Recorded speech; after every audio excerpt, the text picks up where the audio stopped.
Yeah, AJ, to understand your emotions when you go into them, and then you find out your emotion and the reason. To actually let it go, is that because you understand why it happened? I'll talk about a few things about letting an emotion go. Firstly, experiencing the emotion is letting it go. Secondly, a lot of times associated with the experience of emotion is the need to also experience the new truth.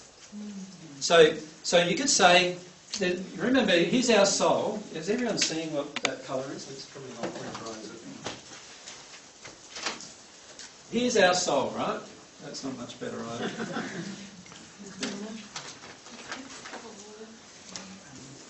It's a real interesting song, this one. Yeah. Rainbow song. The red worked really well yesterday, okay? The red worked well? Which red? It's on the board. board. Oh, it's on the board.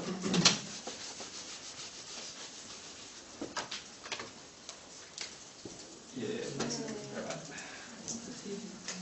So our soul is passions, desires, what else? Emotions, aspirations,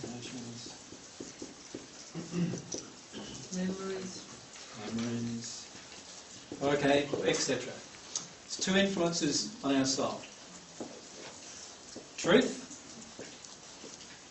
and error. I'm not saying love is an influence on our soul. Love is an emotion. I'm saying that truth and error is what influences and enters us emotionally.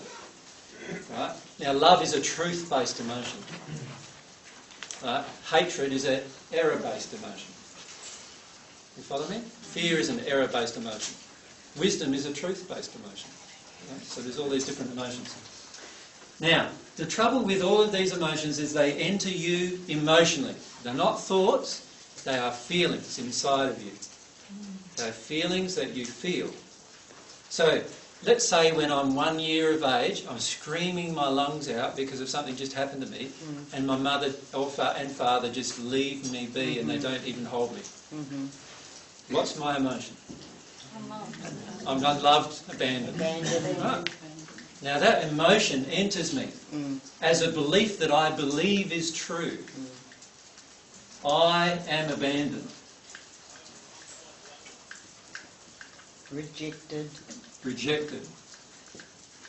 I'm no good. Right? I'm not worthy even to be picked up, right? Yeah. Now, these are not thoughts. No. Because at one, how many really combined thoughts and clarified thoughts do we have? Very few, right? We have these feelings that we're coming, and the feelings often came from our parents. They were purposely rejecting us, or they were purposefully abandoning us in their mind to teach us a lesson, or in their mind, do you know what I mean, to teach us something. But in the end, we feel those emotions. They entered our soul and they became our truth. Do you know what I mean by that? They became what we now believe to be the truth about ourselves. And then, from that moment, we began acting upon them. We began believing them to be true, of course, because they were the truth of that moment. We were abandoned, we were rejected, we were left alone. Right at that moment. It was the truth then. So this truth entered us, but now it's become error. In the sense that now it's staying within us and it guides every single thing we do. Every single thing that happens to me is attracted to me because I have these feelings in me. So, what kind of a relation do I attract? I attract relationships where I'm going to get rejected. Yeah. Because I have a feeling inside of myself of rejection that I don't want to feel. And because I don't want to feel it, I am now going to be putting it out there to the universe, right? That's the law of attraction at work. And the law of attraction now, this emotion of rejection. Reject me, reject me, reject me. Reject me. Goes out to the universe. And you know what? You have a great big long line of people, and if you're a woman, a great big long line of men who are going to reject you in a relationship. Lining up at your door. And you'll say, men are mongrels, men are mongrels. Like, this is the 5th man that's rejected me, right? But what is We're they? still holding on to it. We're still holding on to this emotion of rejection. And we don't need to condemn ourselves or judge ourselves for it.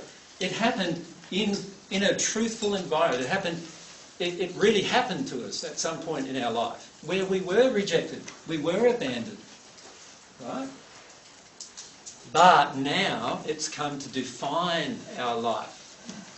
So quite often when I'm talking to people, I'm saying to them, you have this emotion or that emotion, and they feel that that's a judgment straight away. But if you could liken it like this, imagine your soul is a nice crystal ball, nice and clear. You imagine just a big crystal ball, you see straight through it, beautiful, all light flows through and is reflected by it. Imagine that. Then imagine someone comes along and throws a heap of mud at it, right? What light gets through it now? Very, very little. Now, you need to decide that you're going to wash off the mud. You have control of that. It is your soul. It is your free will. Right? No one else can do that for you. Even the people who threw the mud at you can't take that mud off of you now. Right?